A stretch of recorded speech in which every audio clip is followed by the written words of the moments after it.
Daywalker Plea of the Blood Fang. Based on the mute manhwa comic. Ensconced in a large bathroom is a woman of white hair bathing in red water, the tub large and filled to the brim. The modern era. Peer into the past hundreds of years. An individual's visage unseen currently sank fangs in a neck only to release their companion, sensing a wrong. They in shock, disgust, shame spit out the blood. Arms are forward, body apologetic, flee the bamboo patch in a run, later arriving at a grassy growth, even chew mouthfuls of grass to deaden the taste of blood. The release praying before the cross, a holy man in the church. Moving on with their life, there's alteration. Faint skin tingling and in a test, goes away when without the sun's rays. A few days elapsed since, just when nerves settled. Later still knock on the door. It's them from the other day. The biter wanted to faint, knees almost giving way. A nightmare wanted to forget. Awkwardly let in, the biter bows to them apologetically, and has to raised up bodily. Confides in the companion a thirst is there. Nagging is suppressing, but a cold fear makes shaky how long. They cannot answer as to the cause. Person suggests take animals, but one's not missed.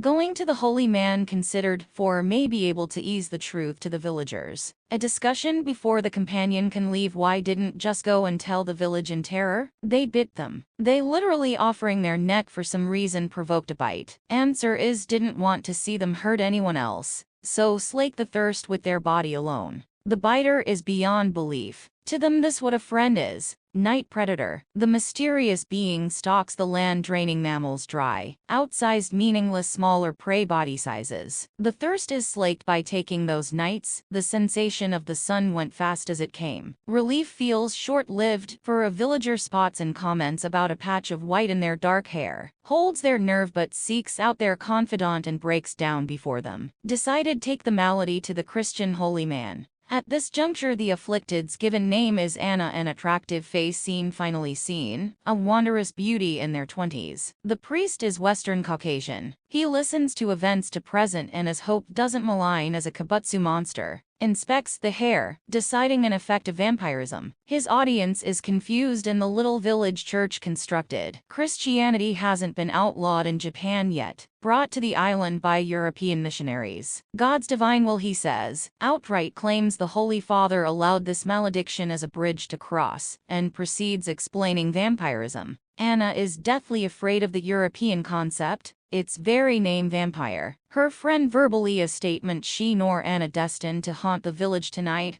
and Anna hunted animals at night, but to hide herself from villager scorn. The only blood drinking besides biting her once. In his humble opinion, come right out with the fact. Anna's companion asks if he means to the villagers. Yes. Are jitters in response to how. Priest says silver can harm the dwellers of the night. Her companion declares no one will lay a finger on Anna. The companion says you Christians bestowed Anna a Christian name and up to them to save her. Adds could have told the village that they were bitten, but refrained. Loved her too much. The priest thinks, the good Lord tests all of us and Anna's blood drinking no malediction, rather a rough path the Lord knows we can take. Anna is still wavering in her facial expression. Cites he the book of Matthew, for the gate is wide, and the way is easy that leads to destruction, and those who enter by it are many. For the gate is narrow and the way is hard that leads to life, and those who find it are few. Later outdoors inhabitants gathered, are murmur the priest wants to hold mass. The priest gives the manner of speaking.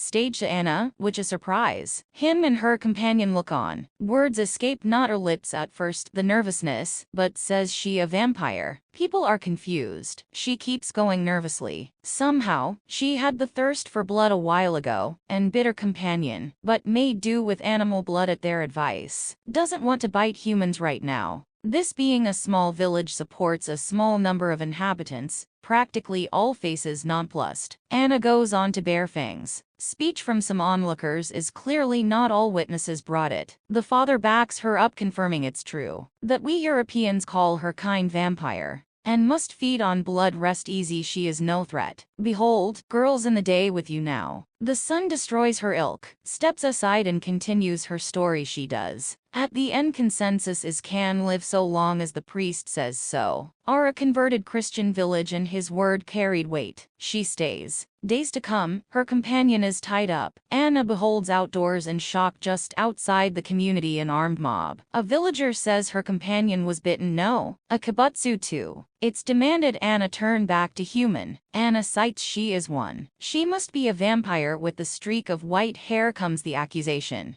Father nowhere to be found has to be when the village took their chance. She foolish to accept the claims of acceptance other day. Her companion elicits from the villagers, didn't want to confront Anna themselves that day, had to sort their thoughts, so fed them a story. Anna apologizes a flash in her mind direct to her friend, instead to the villagers, voice tainted in anguish. One thing leads to another, when Anna explains cannot return to what she already is, and instead of responding to a plea let them go. Companion is throat sliced. A villager actually says can keep Anna here. What sense? Anna was the vampire, not her friend. Her face utterly despondent, mouth agape as her friend collapses to the dusty ground. Anna in stillness. In the heat of the moment, despite what said just now, some villages approach, death chance. Gouge into her body by improvised tools. Her fair frame collapses in a heap amidst the continued attack. Her eyes glimpse her friend through a gap in the mob. You killers! The guttural wail. Like a thunder, bodies and blood go flying. Next thing a neck subjected to Fang's her first human drink. Rest of the village follows. Bodies lay scattered in and outside domiciles. The hair is fully white, eyes crimson, pupils slitted, standing over the scene.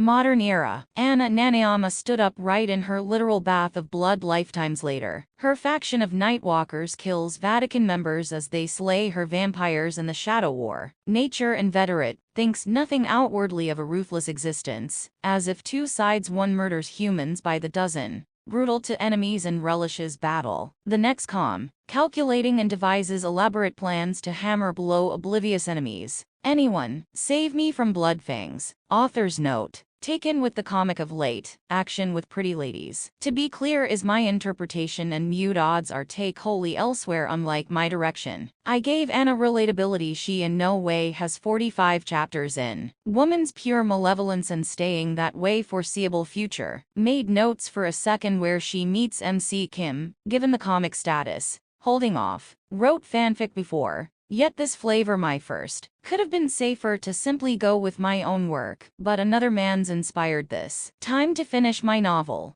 Saturday, 12 July 2025.